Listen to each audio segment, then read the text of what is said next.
else will break your heart. I'm never gonna hold you back. I'm always gonna have your back. Greetings, beautiful people.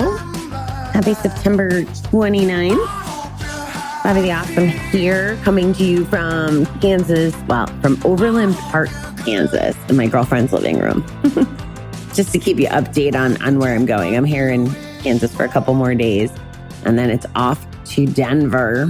To give you a little recap of since I talked to you last, we watched the Chiefs last night, which I have to tell you was pretty badass.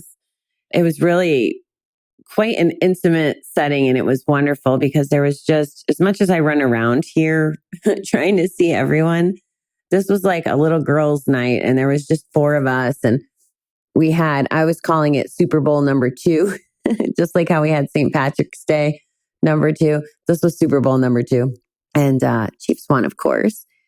And it was just great getting to have some girl time. And I said to them, I was like, if I never met you guys, I would not be watching football voluntarily. Never mind enjoying it and enjoying the people around me. So a lot of gratitude for that. And I went golfing yesterday, and I did get my third birdie ever in life. This is the second time I got one with one particular friend that I golf with out here. So that was pretty exciting, and met a couple new people that we played with. So it was a good day. Yeah, I think I talked to you last from that parking lot. It's been an adventure, that's for sure. So my time is getting close to winding down a little. My schedule's not bonkers today, which is good. I am going out to dinner tonight with two of my Kansas City faves. There's a sweet man here. His name is Brian, and he kind of adopts all the widows. He makes sure that they don't spend Valentine's alone, or, that they don't go without flowers, and he takes them out to dinner, and he's just so sweet. He has a girlfriend who is his neighbor, and they're just such a sweet little dynamic. And every time I come here, I try to make sure that I spend time with them, good quality time.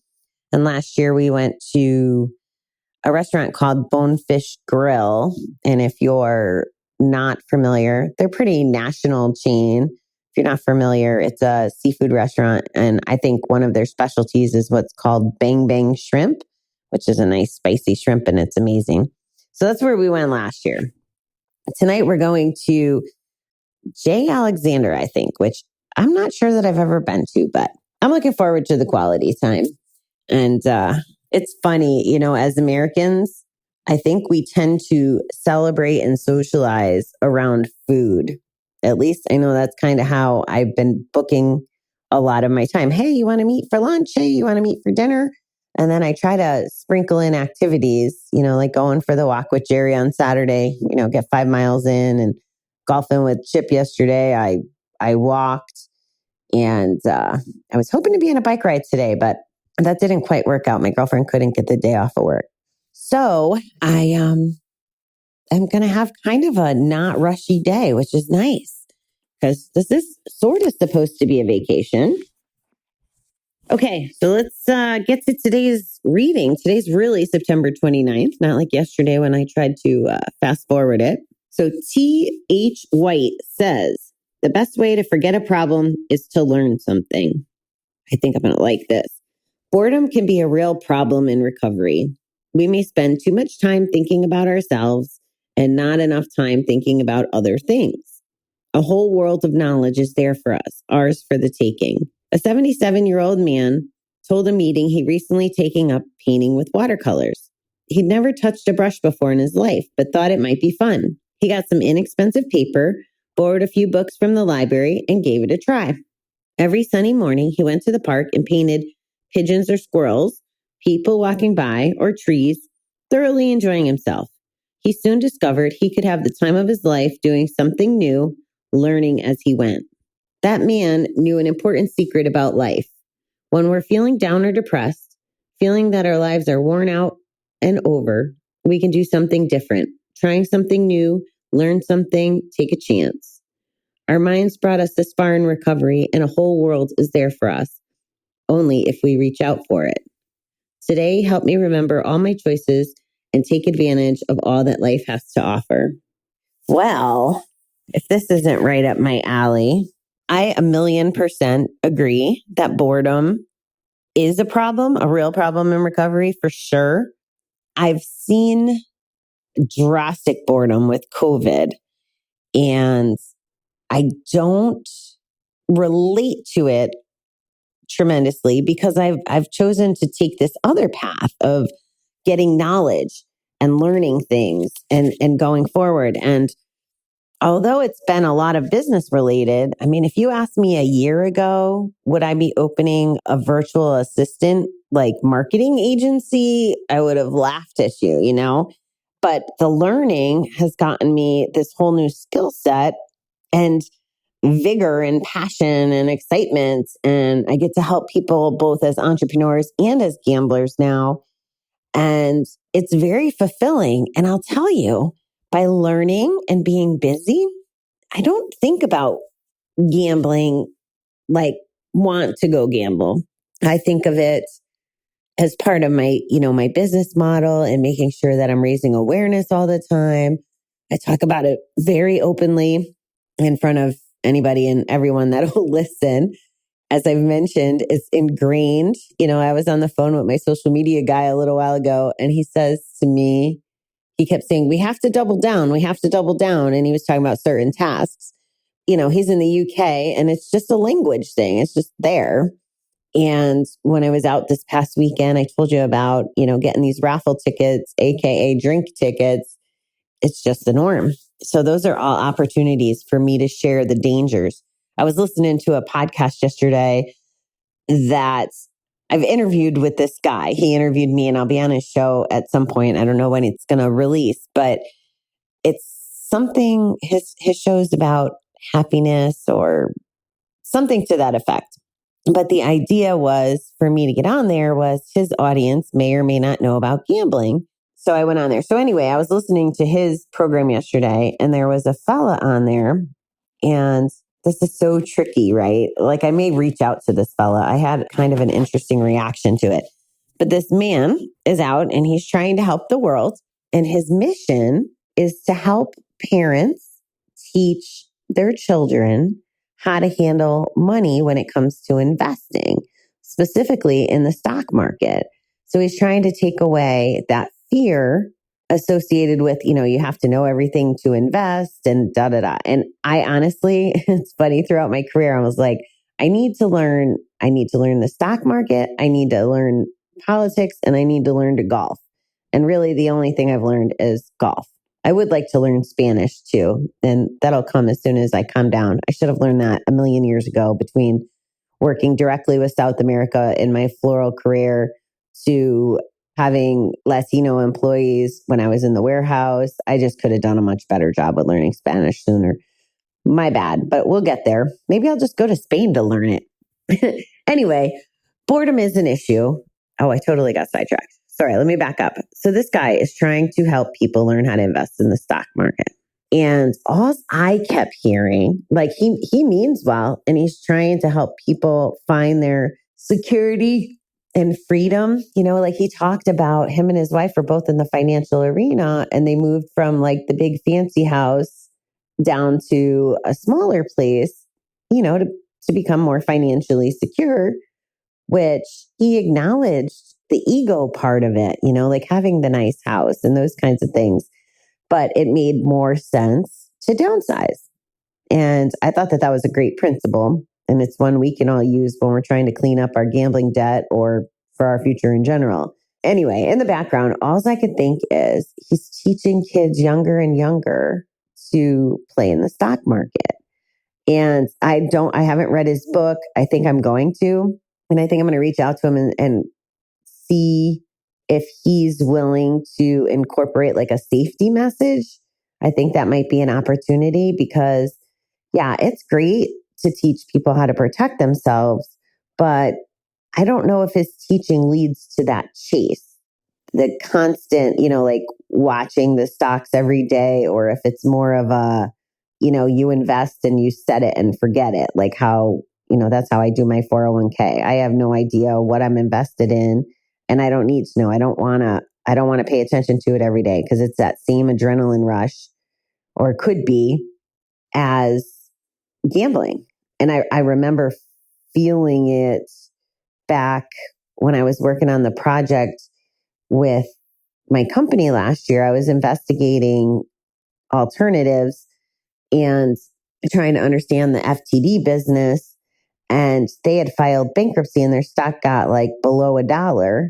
And then me paying really close attention, I could have made an educated decision and bought in and then see where it went from there.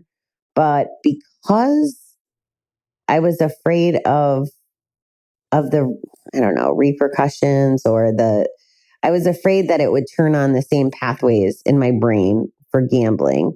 And it was essentially gambling. Either they were going to go bankrupt and fail. And if I had put X amount of dollars in when it was $1, I could have lost that. Or if they got, cleaned up their act and redid some stuff, it could have increased. So it just felt like the chase to me. And I totally digressed off the reading. Go figure.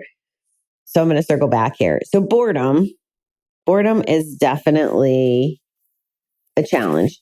So you hear me talk about what to do to fill that boredom. And it could be anything from self-devotion, self-care items, from reading, walking, exercising, meditating, all the normal buzzy things.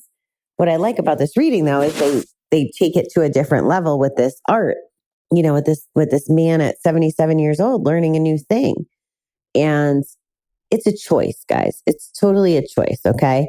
Because I've seen people through COVID that have had, some of them didn't even have jobs, right? So instead of using the fact they had time to learn something new or to find something they like this reading talks about, they didn't choose that way. And in some cases, there was relapses. So I don't say that from being critical about the relapse. I'm using that as an example of how easy it is to relapse when we don't have our armor up. And it will be a lot of time. Addiction comes with mental illness, depression, anxiety, bipolar. There's so many things that are in the background. So I'm not going to sit here and tell you that it's super easy to go learn something new. But I am going to say that if you're feeling good in any, for 5 minutes, I think I've heard this 5-minute thing where if you try something for 5 minutes and if you don't like it after 5 minutes, you can go back to, going to the couch, watching TV, doing whatever, but try it for 5 minutes and then see if you're engaged. And it's the same principle. I've seen Michelle from, I don't know what episode, somewhere in the 20s. She had done art prior to her gambling career. And then now that she's in recovery, she's putting all her energy into art. And it's actually becoming not just a hobby, but people want to pay her for her skills and her art. And they're engaging her at work. Now she dedicates time to it. So if every Sunday she knows she has to do art because that's what makes her feel good, that's every Sunday that we can pretty much anticipate she's not going to be gambling. It's going to be different for everyone. Like, I think I definitely immersed myself in learning new things about technology and marketing and a lot of business things, how to do a podcast, how to understand all the things around it. And I'm finding the things that light me up about it. Like, I love business. I love the stats. I love trends. I love numbers. I love looking at all that stuff. And when I was in my floral space, I knew how to use those numbers and then apply my expertise to make those numbers better. And that's kind of the path I'm on to learn with all these other things. But that's what's keeping me out of trouble, right? Like, I don't have time to gamble. I just don't. And you can create a healthy life for yourself the same way. Now, if you're someone who, for example, isn't physically able to go for walks or ride a bike or do Zumba or something crazy, maybe it's simplifying it. Maybe it's, using your brain in a different way than you have in the past. I'll tell you that reading books from, paper books was a great exercise for me during the 75-day challenge the 75 Hard Challenge because I wasn't reading real books anymore. I was listening to audiobooks, and I have this association with when I'm walking or in the car. But reading a regular book was like another activity, a learning activity, and a time consuming activity to help cure that boredom. And my big dream is based on a couple premises. One, that one of our biggest problems is boredom in recovery. And I think there should be more to life than just meeting. Like meetings are great and we need to stay dialed in and we need to keep them top of mind. We need to stay connected. We need to stay reminded and we need to stay very self-aware. And meetings I find are very good for that. But just doing meetings is only one small piece of it. You got to set yourself up for when you're not doing 2 meetings a day or 7 meetings a week or whatever that looks like for you when you're first starting out. Again, I'm not diminishing the value. I still pop into GA meetings. When I get back home, I'm going to get back on a routine about the recovery Dharma meetings. I'm really enjoying those. It's constantly trying new things. And if you haven't tried a Gamblers Anonymous meeting, I'm going to tell you to try it. If you have tried Gamblers Anonymous and that didn't work, I would tell you to go, maybe learn a different way, like the recovery Dharma or smart recovery, whatever that is that aligns with you. That's the beauty. That's the beauty of this is we're all individuals and we get to decide. It says, whoa, my pages keep flipping. It says that this man who went and started, drawing pictures knew a secret about life. When we're feeling down or depressed, that our lives are worn out and over, we can do something different. Try something new, learn something, take a chance. Now, this is a drinking book, so taking a chance, they probably wouldn't have associated with gambling. I would call it a responsible chance. Our minds have brought us this far in recovery, and a whole world is there for us. Only if we reach for it. So here's something else that I'm trying that isn't just work related, but kind of leisurely. There's a girl that is in one of my classes and she is teaching us all about France. She lives in France. She's exploring. She knows all those secret gems. Like there's more to France than just touristy France, evidently. And she's telling us she has this private group and like I signed up for a membership or I'm about to. I need to. It's just a process thing. But anyway, so within this group, she's educating about his France, offering language lessons in addition to the sharing the sites and all the different things that France has to offer. And then when the world opens up again, we'll get discounts at all the places so that we can go to France and enjoy everything that we learned about. We'll go into it prepared. I think it's brilliant. And I think she's going to do a few other countries, but that's something totally not in my wheelhouse. I mean, French was the language I tried to take in high school when I was trying to behave in class, which wasn't very often because I resented the fact I had to take a language. I don't know why I've always thought that I know more than the adults. Evidently, I don't. But if you're not on Facebook, for example, and I know there's an argument there. Oh, well, it has all the negative, blah, blah, blah. If you're someone who's still watching the news, but you're not on Facebook, I don't want to hear about the reason you're not on there is because of the negative, because we have choices to set it up. But there's a whole world out there. If you just type in anything that you even think remotely interests you, you're going to find a group for it. There's a lady here in Kansas that just broke up with her guy not too long ago. And one of our mutual friends introduced her to hiking clubs. So now she's been going to hikes and she's making new friends. And, it's not hanging out at the bar. It's exposure. It's fresh air. It's so many good things. But when she was with the guy, she wasn't going hiking, So it's kind of the same way with our addiction. When we're not with our addiction, we can go do other things. Constantly hearing, and it's actually frustrating sometimes because my friend Sean, I want to hang out with him or visit him or, go biking or whatever, but he has 4 kids.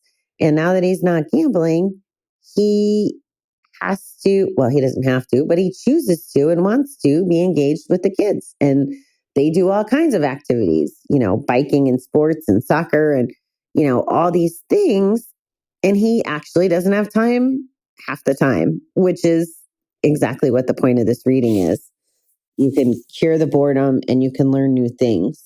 And when we learn new things, I think it's revitalizing. Is that the right word? It's fulfilling. It gives us something to be excited about. I know that the stuff that I've been learning has been tremendous on my journey the last year. The gambling stuff too. Like I have a gambling conference coming up next week, and I can't wait to see what I imagine there's going to be a big focus on online gambling and how to handle that and how to help people in that arena. Again, that sounds like a little bit of a weird hobby, learning as much as I can, but it's something that interests me. And I want to have the tools so that, maybe you guys don't have to go, or maybe you don't have the resources or whatever, but you can learn through me. I'll streamline it and share with you so that the information gets disseminated. And that's something that I enjoy and keeps me from not being bored. So it ends with, today help me remember all my choices and take advantage of all that life has to offer. That's the overarching end game, in my opinion. Taking advantage of all that life has to offer.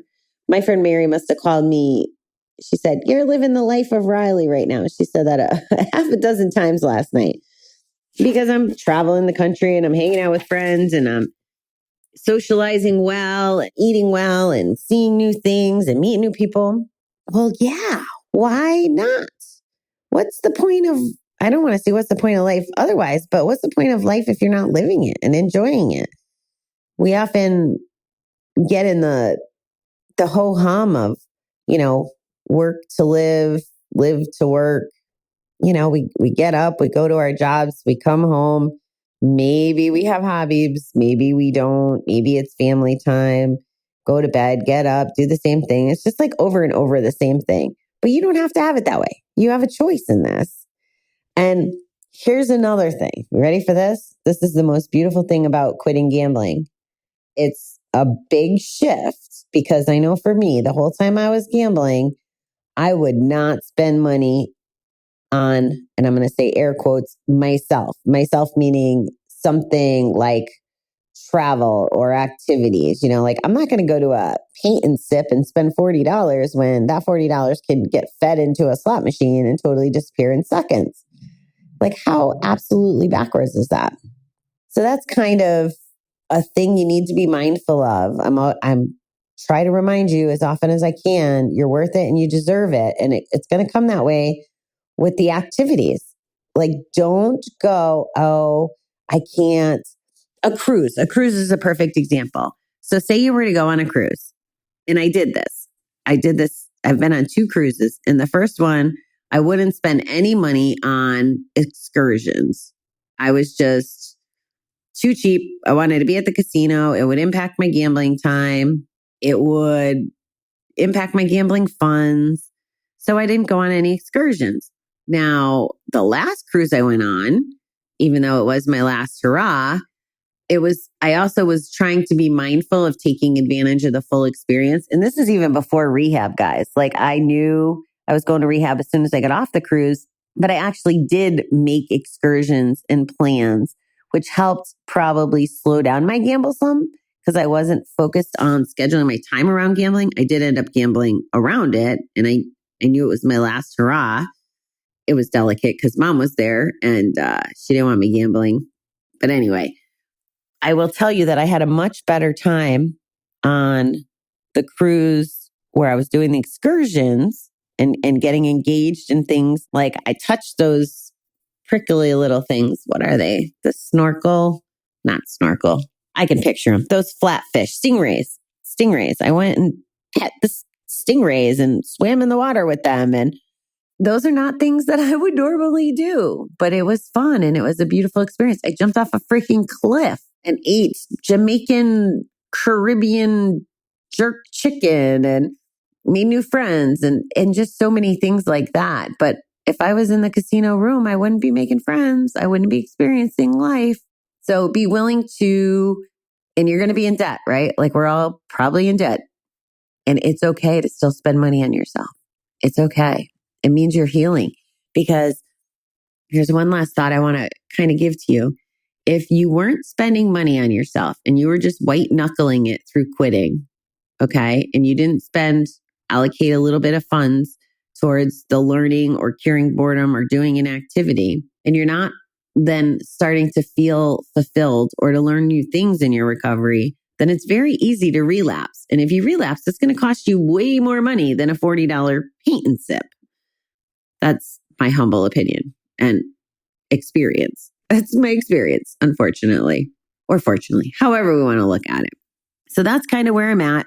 My final note, I saw the guy I learned how to podcast from. He's been doing some really funny things on Instagram, and I loved it because he did this silly thing about drinking water. And he starts off with like, when you do this, you drink 8 ounces of water. And when you do this, you drink by ounces. I'm saying he's showing the containers. The containers are going from smaller to larger in his silly little skit.